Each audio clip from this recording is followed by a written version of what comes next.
ẹ̀yin èèyàn wa bó ni ojú ọjọ́ ṣe rí lágbára ọlọ́run ojú ọjọ́ gbogbo ayé ó máa dùn láṣẹ Èdùmàrè mo kàn mú fọ́nrán yìí wá pé ẹ jẹ́ àjọ wò ó lórí ọ̀rọ̀ justice for Mohbad ni o. Now alàgbà Yomi Fabiyi òun ló ṣe fọ́nrán yẹn níbi tó ti ń gbìyànjú láti explain àwọn nǹkan kan pàápàá jùlọ lórí ọ̀rọ̀ àdúrà ìyá Mohbad àti Wùmí àtàwọn ìsọ̀gbè tí wọ́n wà pẹ̀lú Mohbad in the last hour kó tó di pé Mohbad dágbére fáyé.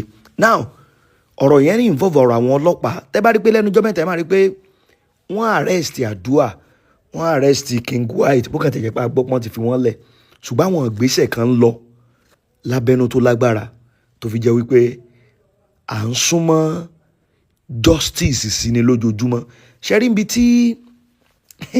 níbi tí ọ̀rọ̀ dé dúró yìí everybody gbọ́dọ̀ fọwọ́sowọ́pọ̀ ni kálàgbà Yomi kó máa ṣe tiẹ̀ àwọn yòókù náà kó máa ṣe tiẹ̀ bóníkálukú sábà ń rìn ibi tá a bá ń rìn á padà já ojú ọ̀nà get ẹni ọ̀nà tó ní kálukú bá mọ̀ kó máa rìn the only thing the main focus ni pé ká ti rí justice but mi ẹ má jẹ́ ṣàlàyé púpọ̀ ẹ jájọ wo fọ́nrán yìí alàgbà Yomi Fabiyi ló ṣe ẹ̀yin èèyàn ẹ ṣe àìpẹ́ láwọn ẹlòmíì náà lágbára ọlọ́run àní kan kú òjijì tọmọtọmọ ìdájọ́ òdodo dẹ̀ máa wáyé you will see what will happen lórí ọ̀rọ̀ justice for Mohbad fọ́nrán yẹn lélẹ̀. ní ọjọ́ Monday mo sì pé ìyàwó ẹ̀yìn ọjọ́ Monday àjọ sọ̀rọ̀ kò ju wákàtí kan lọ wọ́n pè mí gan ni mo tún pè wọ́n pè mí pé mọ́mì ẹ̀wọ̀n ò ní ṣòkú ọmọ o òun ò ní ṣòkú ọ̀wọ́ o mo ní kí ni inú ilé ẹni mo wà yìí ṣó yẹ kí tún máa wà nínú ilé ọmọ mi lè wọ bẹ́ẹ̀ wọ́n ṣe àbẹ̀ mi pé kí n wá ni. wọ́n wá pè mí ṣe báyàwó ẹ̀ sọ̀rọ̀ ní ọjọ́ Monday yẹn mo kàn pé lórí fóònù mo ní promise nǹkan ó ní kí ló dé ní kò sí nǹkan kan mo ní ṣó sùn tí mọ́júmọ́ ó mọ̀ ń sùn tí wọ́n rí bá tó sọ fún pé òun sùn tí mọ́júmọ́ yẹn tí nǹkan bá ṣàǹṣe ó yẹ kó mọ̀ torí mi mọ̀ mo kàn rí kó kọjá lẹ́gbẹ̀ẹ́ mi níbi tí mo ti ń ṣe prayer mo kàn rí kó rọra kọjá mo kàn sáré mú fún un ó wá ní ó ń sùn pé àmọ́ mi kì í má bínú o ipò ń sùn ni mo ní ń sùn nìyẹn ó wá ní àmọ́ mi ṣe mo gbọ́ nǹkan kan mo ní mi ò gbọ́ nǹkan kan ó wá sọ fún mi pé nítorí pé ibi tó lọ wípé ó ṣèṣe lọ́wọ́ ó wá ní ó sùn tó ti lọ perform ní ọjọ́ Sunday yẹn mo wá ní kí ló wá ṣe ó ní ó kàn fi ọwọ́ ṣèṣe ni Saturday mo ṣẹ̀ṣẹ̀ kúrò níbí báyìí tó kú níjọ́ Monday yẹn o kó tó kú yìí 10 days ni mo lò nínú ilé ẹ̀ àgbà tí ìjọ Saturday ni mo kúrò nílé ẹ̀ àgbà tí máa gbọ́ òkú ọmọ mi ní ọjọ́ Monday mo sì pé ìyàwó ẹ̀yìn ọjọ́ Monday àjọ sọ̀rọ̀ kò ju wákàtí kan lọ wọ́n pè mí. Monday was 11th of September 2023 and Mohbad was actually declared dead on the 12th of September 2023. That is after they claimed a nurse came and she treated Mohbad and was actually went into an anaphylactic reaction and blah blah blah. Now, then don't forget that medical tests and results told us that Mohbad was brought in dead. The two hospitals, they were so explicit. Mohbad was brought in dead. And the second hospital said rigor mortis are setting. That is to say,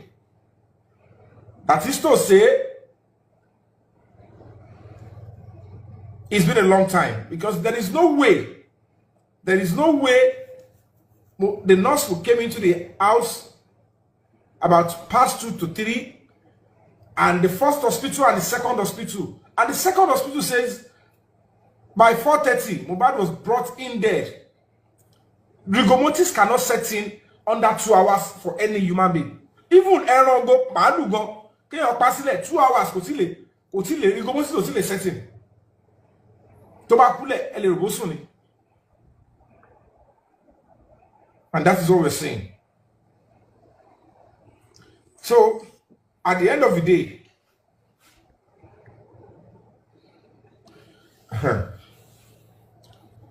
John Bell, you guys should unmute your mic. On the 11 loku, ó ti sọ̀rọ̀ gan. Ó sọ bẹ́ẹ̀. Bọ̀dá Yomi on the 11 ni Mohbad kú. Kì í ṣe gbogbo nonsense tí gbogbo wọn sọ yẹn. Ńgbà tí ọmọ ìyá ẹ̀ wọ́n ní àdúrà petition yìí wàhálà tí ènìyàn. Ńgbà tí ọmọ ìyá ó wà nínú ilé yẹn jọ́ tí ẹ̀gbọ́n ẹ̀ kú. Ẹ dẹ̀ fẹ́ káràtà bí àwọn spẹ́ndì àwọn nọ́ọ̀sì. Ẹ fẹ́ káwọn èèyàn jẹ́wọ́. Ṣé bí ọmọ ìyá ọmọ bàbá ẹ̀ ṣèbó wà mẹ́ǹjọ́ tó kú. Wáyé tí àwọn yẹn ò lè sòótọ́. Tí ẹ wá fẹ́ káràtà ni kó bá yín sòótọ́. Wọ́n ṣe exercise ni. Oh, yes. No, kò lè possible, Mr. Yomi. Àdúrà ni kó sọ nǹkan tó ṣẹlẹ̀ níjọ́ yẹn. Nítorí ó wà nínú ilé níjọ́ yẹn. Gbogbo wọn ni ó mọ nǹkan tó ṣẹlẹ̀. Kíní mi ò ṣaré Èkó náà, bọ́ ó kà máa ń dùn mí ni pé tó bá jẹ́ ìlú mi ní ọ̀sẹ̀ kan àti rí justice. Nígbà wọn bá gbá gbogbo wọn àti ìyá àti bàbá tí wọ́n kó gbogbo wọn àti gbogbo àwọn tó wà nínú ilé yẹn, wọ́n á ti rí justice látijọ́. But ó dà pé system Nàìjíríà bí wọn àwọn olówó wà fún kòkò àwọn poor ò ní ẹnu bẹ̀. For me o, opinion tèmi ni o. Àwọn olówó ni Èkó wà fún kò sí fáwọn poor. Nítorí tó bá jọmọ olówó kan ló bá kú, wọ́n á ti rí justice fún látijọ́ o. Láti wọn 18 months, wọ́n á ti rí justice fún o. But wọ́n ti rí pọ́mọ kápẹ́ńtà lélẹ́yìí. Nǹkan tó dẹ̀ wá ń dùn mí ni pé àdúrà wà níbẹ̀, àdúrà ni kó sọ nǹkan tó ṣẹlẹ̀.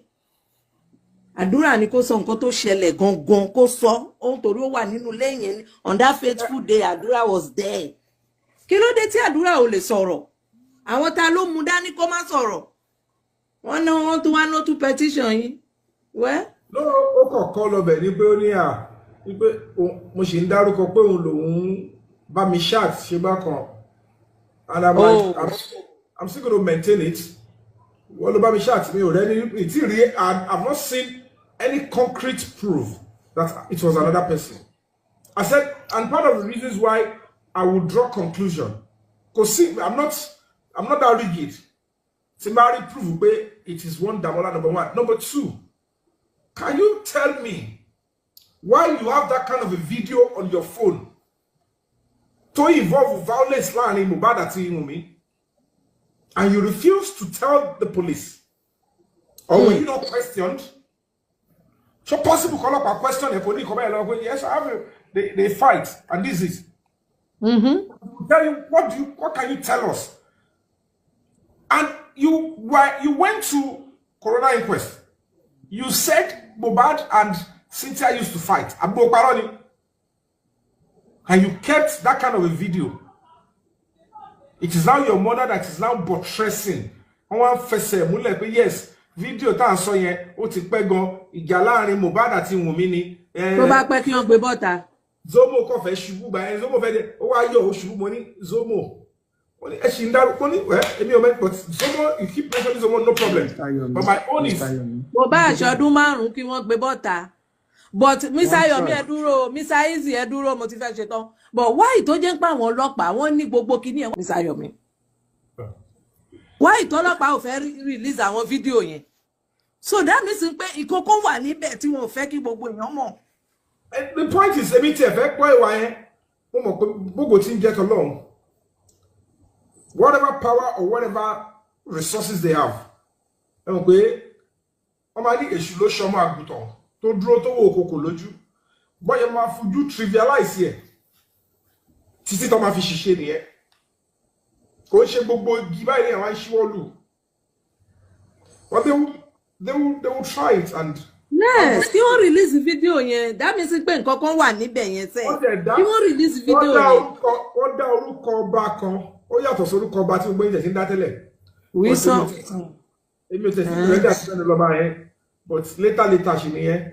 Èyí tẹ́mi fèsì lèmi fèsì èmi ò ráyè àwọn máa yà káàkiri. But gbogbo ẹ̀ lábẹ́ bó ti lè wù kó rí will get to the truth. Because at the end of the day, the same police officers tí wọ́n pè mí sí wọ́n ní the truth will eventually come out. èmi ò dẹ̀ bá wọn fight anything. Tèmi ní pé stop saying I defame him. No, there is no basis for that. Defame who? Orúkọ another. Ṣé torí pé kò ṣe wọ́n lóní fóònù ni? Ṣé torí pé kò ṣe wọ́n lóní TikTok account ni? Ṣé torí pé kò ṣe wọ́n ní oní content phone yẹn? Mr. Ayomi. At the end of the day, I'm focused on getting justice for Mohbad. And in ẹ̀kọ́ tó dájú jù ní wípé àdàbí tó bá jẹ́ pé kò ń ṣe lára ẹkún tí ìyá ìgan sun. Lára àlù fi dìde pé we must find justice for your son. Tó bá wá dì sí ó ti register sí brain wa. We will find justice for him. Whoever tí ó bá wá jẹ́, the only two persons to jẹ́ victim bye is Mohbad and the child. Benny. Any other person, any victim. And even the major victim is Mohbad. So, whatever the case may be, bó ṣe wá di pé gbogbo nta wá ń pò lọ yìí, mi ò ever sọ pé àdúrà ló pa Mohbad. Mi ló lọ́wọ́ nu Mohbad. Tèmi ní pé kò sí reason fún mi láti dárúkọ Dàmọ́lá until he is found guilty or tí bá rí genuine evidence tí ò ní jẹ́ kí n ní problem pẹ̀lú Dàmọ́lá tí bá dárúkọ ẹ̀. If you want me to mention Dàmọ́lá, show me a concrete proof tí ó máa léjú pé TikTok account àdúrà, phone àdúrà ni àti content yẹn. Fún mi ní ohun tí máa fi shift sórí Dàmọ́lá. You just want me to stop calling your own name. Tí màá porúkọ wọn, ṣé kí n porúkọ Dàmọ́lá kí Dàmọ́lá sùn mí pé níbo wọn ti bá yín chat. You are defaming me. So they don't understand the law. And I said, mentioning your name or talking about how I got the 3 seconds video, kò sí bó ifẹ́ dárúkọ tí mi ní dárúkọ ẹ because for now, ibi tó gbà wá nìyẹn, kò sí bó ifẹ́ porí kòkò, èmi kọ́ ni problem ẹ. At the end of the day, Mr. Ayomi, ẹ̀ṣẹ̀ wo ni ọmọ yẹn ṣẹ̀ wọ́n? Ẹ̀ṣẹ̀ wo ló ṣẹ̀ wọ́n? Ọmọ tó dá sí yín kó tó kú ní gbogbo àwọn èèyàn nínú ilé yẹn àárín èèyàn kan tó máa sọ nǹkan tó ṣẹlẹ̀. Ṣé Mohbad bad tó bẹ́ẹ̀ ni?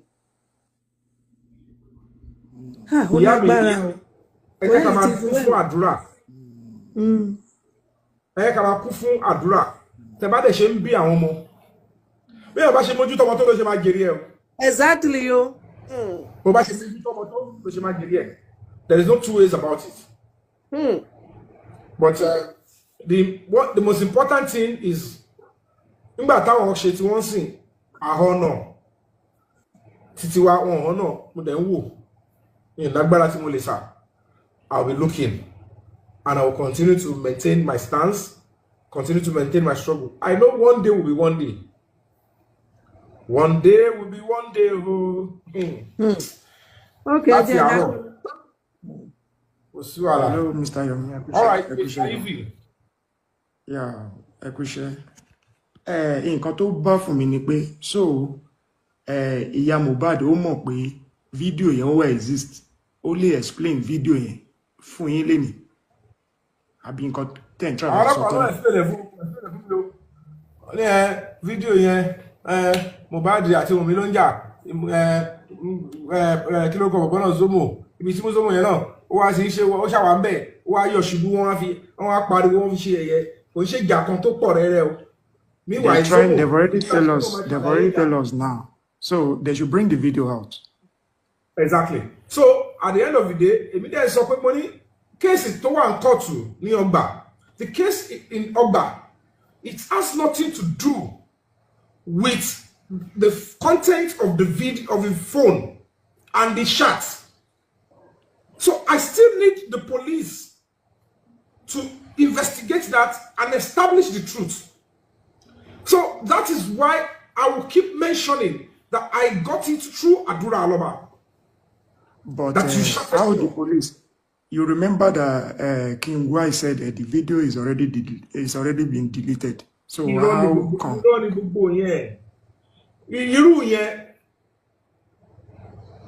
Am I worried? I don't need to say anything about that one.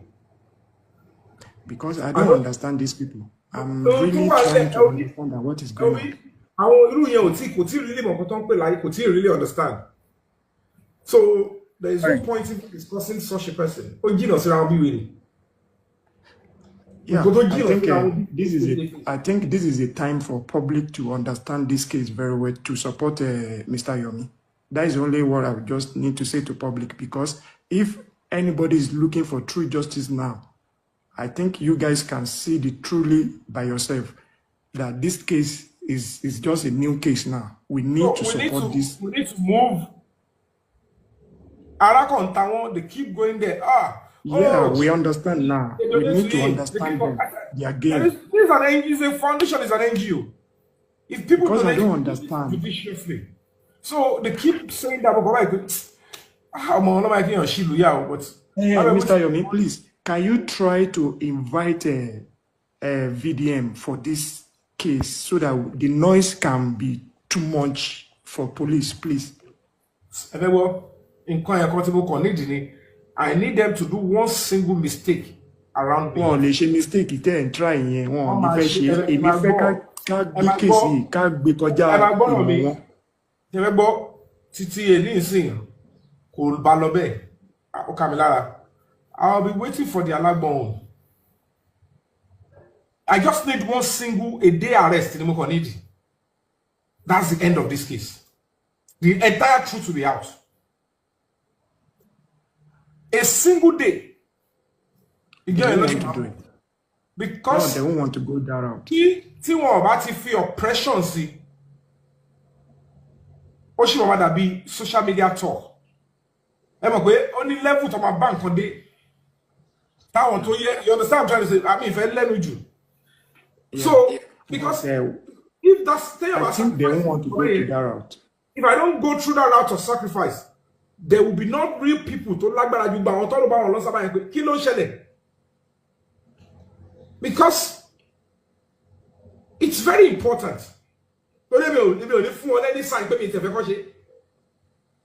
That is because people must say, why did you? I want to lágbára. Gbogbo àwọn táwa ti pass through. Gbogbo àwọn tó mú àwa nú ayé. Gbogbo àwọn structure ọgbọ́dọ̀ bẹ̀rẹ̀ pé kí ni ìdí tẹ́ fi detain ẹ̀. Tó bá ti wá dúró nìyẹn, ẹ wá rí pé gbogbo àwọn tó bá dìde ńgbà yẹn fáwa kò ń ṣe bàbá àtàfẹ́ dìde fún wọn sí. Wọ́n wá dìde pé ẹ̀yin wo lẹ ṣe bẹ́ẹ̀ torí mi ní bọ́tà bí táwọn ti bọ̀ ẹ̀mí ní bọ́tà. Ibẹ̀ ló máa wá dùn pé àní lórí ẹ pa èmi síbi mo gbọ́dọ̀ kú sínú bẹ̀ yẹn. Tó bá ti wá dé stage àwọn yẹn pé irú ẹ̀yin wo lẹ ó dùn mí lọ lẹ́nu because n ta ti plan lẹ̀ láti expect kó máa ṣẹlẹ̀ àárín. Èmi ò rẹ́dí àti bọ́tà lẹ́nu. Tẹ́mi fẹ́ kí gbogbo newspaper wọ́n ṣì gbogbo ẹ̀kọ́ gbé. Ọdún level yẹn kọ́kọ́ gbé. Ìgbà yẹn lọ́sẹ̀ máa kó gba àwọn tó lọ́mbà yẹn wọ́n sí bẹ́ẹ̀ rárá. Irú èrè kéwò nìyẹn. Ọlọ́pàá gan tó ń explain ọlọ́pàá tó ń explain rubbish yẹn gan sef. Public need to know that kind of police. They deform almost a month or 2 months now or 3 months. Something is on that phone. But ẹ mọ̀ pé bí mi ṣe wà ní sí tẹ́ bá sọ lórí bí eré ló máa pè. Wọ́n mọ̀ pé offline, online, whatever. Some set of people, they are there, they are just dragging people up and down. Ẹni tí bá fẹ́ lọ kọlù, ṣe bá sọ pé máa kọlù ẹ lágbo méjìlá, mo fọlọ́ bàbá lágbo méjìlá ẹ máa kọlù ẹ. Tí bá ní mi ò mọ bá ṣe ń live fake life wọn, mi ò ń yọ ṣìkà fún yàn. Oh my God. And I will say my own. Nítorí pé má ṣe máa sọ nìyẹn, tó máa pé wàhálà ti wá ṣẹlẹ̀ o. Because for Mohbad to get justice, somebody must be willing to sacrifice heavily to attract gbogbo àwọn tó pé what an audacity. Wọ́n ti mọ̀ pé àṣírí yẹn fẹ́ tú lọ́n ṣe ń sọ gbogbo content tó wà nínú fóònù yẹn with style. Àní èmi máa ọgbọ́dọ̀ ṣe yẹn lọ́dọ̀ tèmi if not ni wọn kò ní sí tó máa jẹ́kọ́lẹ̀ àwọn ayé gbogbo àwọn judges ò gbẹ́bọ̀dọ̀ máa takú because wàhálà yẹn gbọ́dọ̀ wà àwọn tó máa ṣe fíìmù wà nílẹ̀. Ṣebí the same phone kan sọ pé is a fake phone. Mo kàn máa pariwo bí ni. Mo kàn máa pariwo social media. Mr. Yomi, is it not the same video tí àwọn blogger kan tó sọ pé is a fake video and tí àwọn idiot kan tẹ̀ ṣe ń follow wọn? is it not the same video now we talking about? Gbogbo ìta sọ sí ẹ ṣe sọ pé ìjà wà bẹ́ẹ̀. Wùmí ti pátá olóhùn òbá Mohbad jàrí. Àwọn kan believe ẹ̀. Nígbà tó bá gbọ́ pé kí ni reason tẹ́ fi gbé Yomi, kí ni Yomi tẹnu mọ́. Àwọn Tambolo area, àwọn gbogbo Mọ̀rùkúsù máa ní ẹ lọ bá mi tó wà kí ló ṣẹlẹ̀. Òun ni condition tó wà múlẹ̀. Wọ́n á bẹ̀rẹ̀ sí wọ́ọ̀dì anybody pé nísìnyí ẹ ti mú àlàyé síbẹ̀ yẹn. Ìṣẹ́fẹ́ gbé lọ́kọ̀, àní tẹ́ tọ́ mu sí yẹn sẹ́, ẹ mú jáde. At least lábẹ́ bó ti lè wù kó rí, ṣé máa change ohun mi ni. Àní fóònù yẹn àti content àní ẹgbẹ́ jáde kárí. So gbogbo àbí this àbí that, àwa rí time yẹn. Wọ́n gbọ́dọ̀ mo ṣe wà ní sèé ti gbéra mi lẹ̀ fún wọn ṣiṣẹ́ yẹn gbọ́dọ̀ bá wọn because tó bá wọn somebody was willing to sacrifice ó yẹ gbé ẹ̀tẹ̀ ẹ̀kọ́ ṣe yẹn. Well, Mr. Yomi, God will give you a strength, abeg. Just keep continuing, abeg. Keep fighting for Mohbad. Àwọn tó ní ayé gbogbo ò ní dá sọ̀rọ̀ yìí.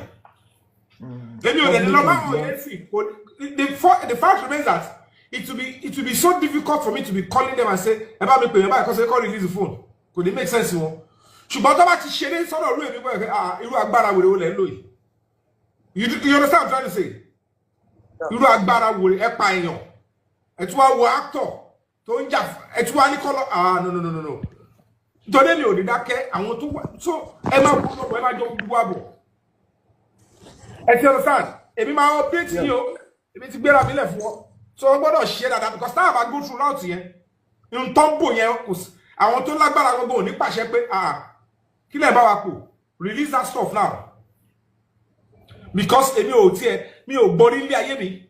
Ọlọ́run ti mú wọn, wọ́n ti sọ content fóònù yẹn fún alára wọn. They've already exposed themselves. Wọ́n ti fẹ́ ara wọn sọ. Pressure lánú gbọ́dọ̀ ẹ mọ̀ pé díẹ̀díẹ̀ pressure díẹ̀díẹ̀ ló jẹ́ kọ́ ìmọ̀ lórí báyìí.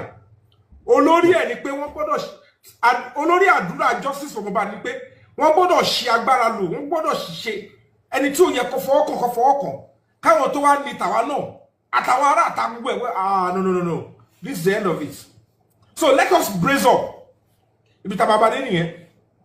Mo fọ́nà bàbúrà kò sẹ́ni tó máa kú sí ní kéèsì. Ẹni tó máa ṣe kíni tó máa ròyìn ogun ò ní kú sójú ogun. Ṣùgbọ́n ọ̀pọ̀lọpọ̀ tí ó mọ̀ pé òun ti tẹ̀sẹ̀ àgẹ̀rẹ̀ tó jẹ́ pé ó rò bí ohun tóun ṣe right. Màá fagídí ṣe máa ṣe. Tọ́nà ń fa létí aṣọ pé ẹ̀lò òun lọ́ọ̀rẹ́.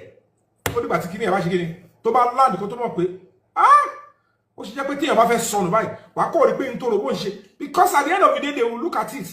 Wọ́n parọ́ wọ́n lọ síbi wọ́n ń ṣe gbá kan tó bá dé stage kan I can tell you for free ojú máa ti owó máa rẹ owó pátápátá pé nísìn n tó fẹ́ sọ̀rọ̀ nsìn òun ni òótọ́ owó kọ́kọ́ jókòó tó bá dé stage kan òótọ́ máa sọ fún owó pé kọ́kọ́ sí mẹ́dọ̀ the truth is reigning òótọ́ tí wá fẹ́ jọba owó jókòó jẹ́ ìmọ̀lọ́sí lú tí bá pàdé rí tó jẹ́ pé olówó máa wà báyìí a ná billions òótọ́ dẹ̀ bá sọ fún pé àníṣe dákẹ́ èmi òótọ́ ti dé ìjọ yẹn lọ́sẹ̀ máa mọ̀ pé ọlọ́run fún rẹ̀ gangan Japanese ni but ó make sure pé òun fẹ́yàwó ní kíni ó fẹ́yàwó ní Abẹ́òkúta Japanese ló wá fẹ́yàwó lábẹ́òkúta wọ́n máa mọ̀ tó bá dé time yẹn. All right, let's have Mariam Juru, are you there? Can I meet your mic, Mariam Juru?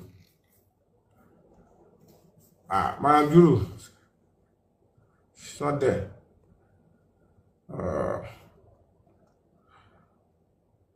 Okay.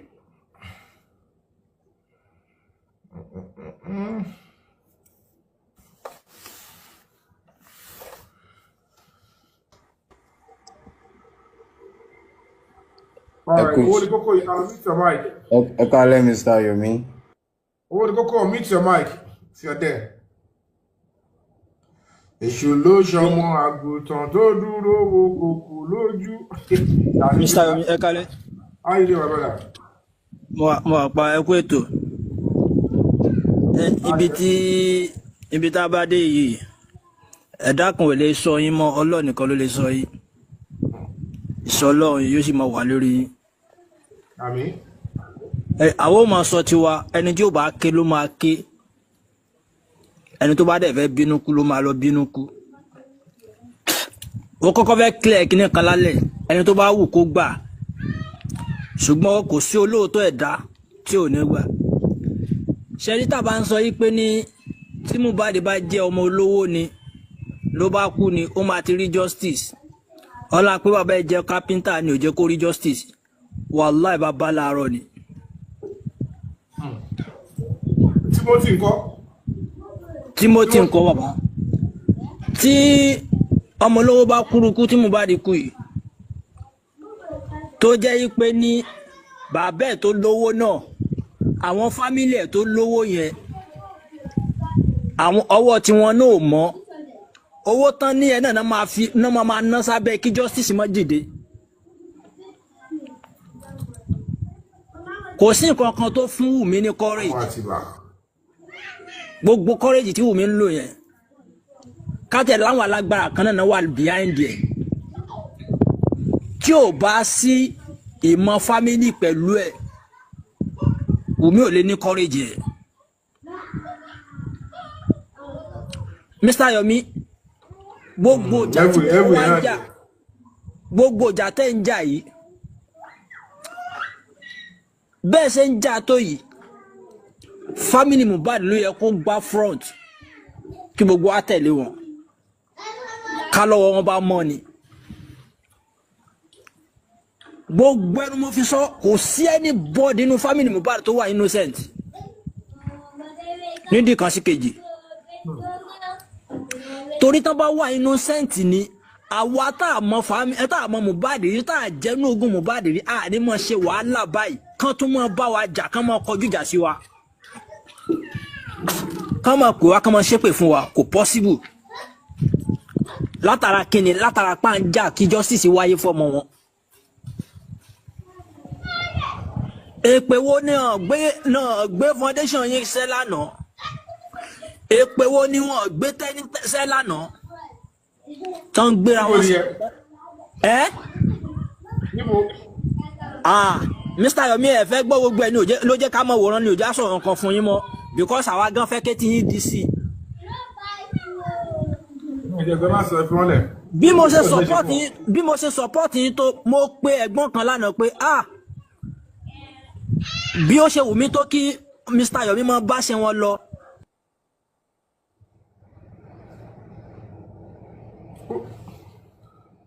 Fire Force, why did you unmute your mic? Owó ní kókó.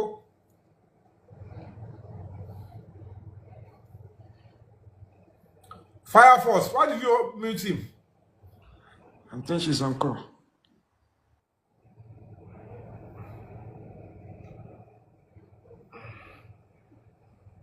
Fire Force, why did you mute him in the first place?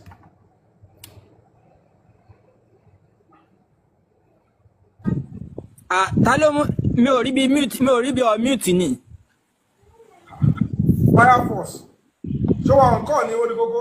Mi ò wọ́n kọ́ unmute mi ni mo dẹ̀ unmute mi ò rí bí unmute. Hold on, Fire Force.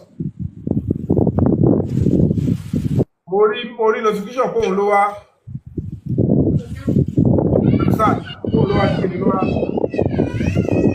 Ó lè jẹ́ mistake ṣá. Okay,